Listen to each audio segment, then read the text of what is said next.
Snippets in the life of a multilingual person. Scenario 1. Electricians come to fix the fan.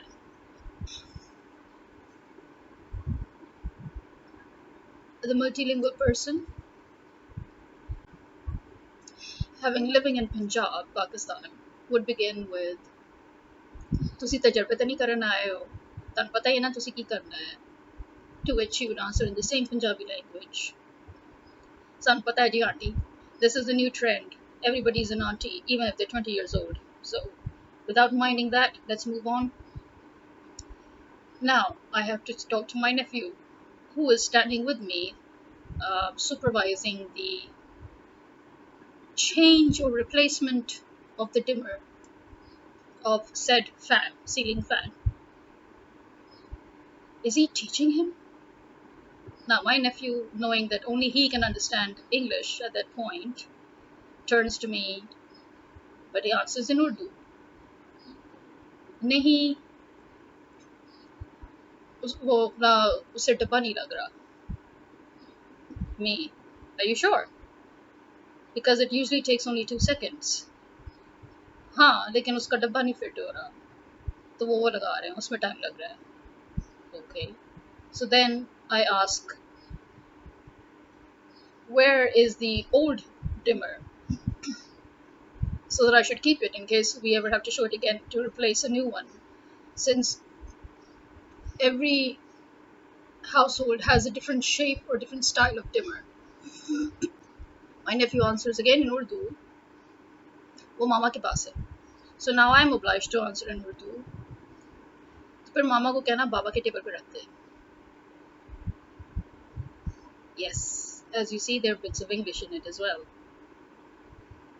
And then when they finally fix the fan, then I turn to him and say in Urdu, क्या आपको यकीन है सब ठीक है, आपने इसकी तारें चेक की हैं, कोई मसला तो नहीं है, सिर्फ डिमर ख़राब था. And he answers in Urdu as well that हाँ जी सिर्फ डिमर ख़राब था और कोई मसला नहीं था. And then the other person who speaks Punjabi, there are two of them, there are two electricians together, they come in pairs sometimes. So the one who speaks in Punjabi says that नहीं वो सारा जड़ा है ना वैसे ही मैं वैसे एहतियात नाल करना पिया सी.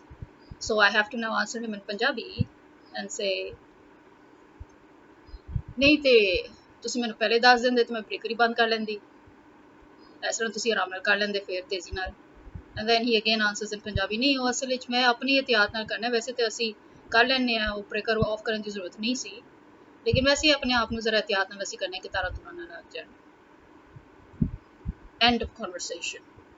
So we're 4 people in total. There's me, there's my nephew, and there are 2 electricians. I communicate with my nephew both in English and in Urdu. I communicate with one of the electricians in Urdu, and I communicate with the other one in Punjabi. And this is how my life usually is. This is just one of the very many scenarios that occur in our daily lives. Now here's another scenario. This is me explaining to my maid how to use a certain app. Now she is educated, so she can read and write both in English and in Urdu, and she can speak also in English because she loves the English language, and so she enjoys learning more and more of it, so she speaks a bit of it as well. She's fluent in Urdu as well, and obviously she's probably fluent in her own version of Punjabi, because remember, Punjabi changes every few kilometers. It's a very old language, and it's one of the oldest literary languages in the world. And so at every few kilometers, the language, the dialect changes. So it's not necessary that one Punjabi person would understand the other Punjabi person. It depends on really which part of Punjab you're from. But overall, we two manage to understand each other. So with her, the conversation goes something like this. I'll begin in Urdu. तो यार तो तुम खुद करो ना, मैंने तुम्हें पहले भी सिखाया था, मैं तुम्हें दोबारा सिखा रही हूँ कि तुमने इसको किस तरह करना है। तुमने इसको कार्ट में डालना है, कार्ट में डालने के बाद तुमने उसके ऑप्शन को टिक करना है। तुम जब आइटम को टिक करोगी तो फिर पेमेंट ऑप्शंस आएंगे, फिर तुमने अपने हिसाब से पेमेंट ऑप्शंस चूज करना है। और उसके बाद तुमने अपना एड्रेस देखना है कि तुमने एड्रेस डाला हुआ है कि नहीं डाला हुआ। अगर नहीं डाला हुआ तो फिर उस एड्रेस उसको डालो और फिर वेरीफाई करो कि तुम्हारी एड्रेस ठीक है, और फिर तुम बाय करो। And then in between, when I have to repeat myself, and sometimes when I get a bit angry and I'm like, you idiot, why can't you just listen to me? I mean, हाजिर दिमाग रहो, हाजिर दिमाग रहो, मैं तुम्हें एक चीज समझा रही हूँ। And she's like, नहीं वो तो मुझे पता है बाजी, लेकिन I don't understand this right now. So this is just another typical scenario of what goes on in the conversation between me and my maid. Now, a conversation between me and my mother. It will begin typically in Punjabi because since we've returned to Pakistan, my mother just refuses to speak in English. And she would always speak to us in Punjabi. And our own native language is English. So we are left with only each other, our siblings, or our father, with whom we speak in English. So, conversation with my mother, which nowadays is mainly politics, which has a lot of abusive language too, because we're busy abusing and swearing at the illegal government. But if we move away from that just for a change and now talk about maybe some household activities. So, for example, I have been telling you for 2 days that my fan is not working. So, yeah, I'm repeating the same thing in two different languages. I'm saying the same thing both in Punjabi and in English. Usually, this is how it goes. And then I will say the same thing again back in Punjabi with a little more detail. That मैं ਤੁਹਾਨੂੰ याद भी कराया सी, February तो मेरा पक्का नहीं चलता पिया है। ਹੁਣ ਗਰਮੀਆਂ ਆ ਗਈਆਂ ਨੇ, ਲਾਈਟ ਵੀ ਮੈਨੂੰ ਉਸ ਬਾਰ-ਬਾਰ ਚੱਲਦੀ ਪਈ, ਮੈਂ ਕਿੰਨੀ ਦੇਰ ਤੱਕ ਪੈਡੈਸਟਲ ਚਲਾਉਂਦੀ ਰਹਾਂਗੀ। ਪੈਡੈਸਟਲ में ਚਲਾਵਾਂਗੀ तो then you know that it is actually it's in the babda socket, which means that when there's no light I cannot use that fan. So can you kindly tell them to bring the electrician or just get me the dimmer and I'll do it myself. So that is a typical conversation between me and my mom. Now, this is a typical conversation that I have with other people, like my students or people that I am in a formal sitting with, or people with whom I have to get some job done. I tend to use more English at that point because I want to make sure that I'm absolutely clear. And obviously, because they're all people who are educated and, they're doing office jobs or they're teachers themselves or they're students. So it doesn't matter, even if I do start off in English. And so with them, I would begin in English and say, no, this is what I would like, and this is what I would hope for you to do, and these are my fears and these are my concerns. And then they answer in English, and then if they shift to Urdu, then I would shift to Urdu as well. Sometimes I stick to English. It really depends on what it is that I am trying to say or do, or what my mood is, really. And then I would move on to speak in Urdu, and then again back in English. If I am in a slightly informal situation, then from Urdu I would usually transit to Punjabi. So, for example, if I'm, for example, talking to a friend or a cousin, or again my maid in Urdu, but I would transit to Punjabi anyway. For example, ये तुम कर क्या रही हो, तुम्हें समझ कितनी बारी कहते हैं मैं क्या है, तुम्हें समझ फिर भी नहीं आती, पकड़ो इसको और इसको उसके अंदर डालो. So that is how it goes.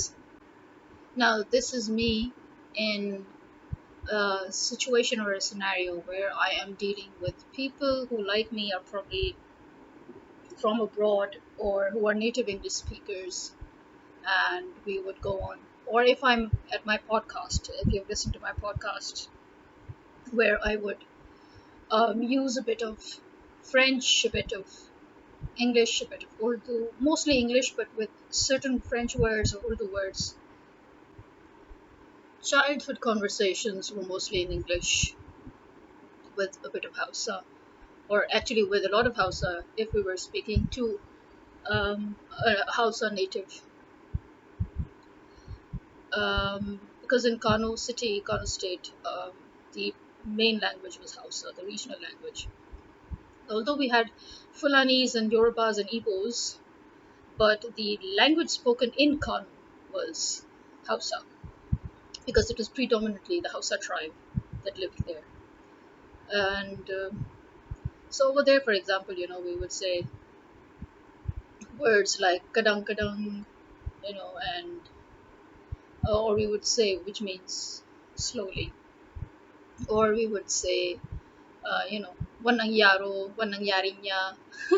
That means this boy or this girl. If we're about to especially tell tale of a teacher that this boy did this or this girl did this or said this, or when we would call somebody, um, or greetings, yeah, like inagajia, bagajia, lafialo, lafiaklo. So there is, or when we have to say Eid Mubarak. Even now, all our Nigerian friends, Nigerian Pakistani community friends, uh, you would see us on Facebook and all saying Barkat Salah. That is Eid Mubarak. So our childhood conversations alternated between English and Hausa. But as I said, Hausa is now just in my thoughts, not part of my daily life. Although when my parents, um, until a few years ago, my parents would sometimes be in the mood and they would, uh, start conversations in Hausa. But the truth is, I don't even understand most of the time. Very few, very few words. So now it's, for example, if I would talk to other people of, who belong to different countries or different ethnicities, and then it's predominantly English, and sometimes I would have to speak French with them. Although I've been out of practice regarding French, even though I still have a lot of friends who are French, they really are actually French or Asian friends. And with them, it was fun to every now and then just dive into it, but um, not much nowadays. Nowadays, it's more or less just using the words when I cannot find the English word that would aptly describe. For example, when we have to talk about revolution, the French Revolution, and how the bourgeois was behind it, for example, or in general, when I'm teaching my students French, and then I have to help them make basic conversations in French. There's that. But then I also teach spoken English. So when I'm working with my spoken English students, then there's not a single word of any other language that penetrates the conversation. It's pure English. So yeah, this is just a few, very, very few snippets of my daily life conversations. I hope you're all safe, sound, and healthy. Yeah, this should have been my opening greeting, but it kind of didn't make sense opening this greeting up with, snippets of a multilingual person's life. So, this is me signing out. Au revoir, Khuda Hafiz, and bye bye. Ciao.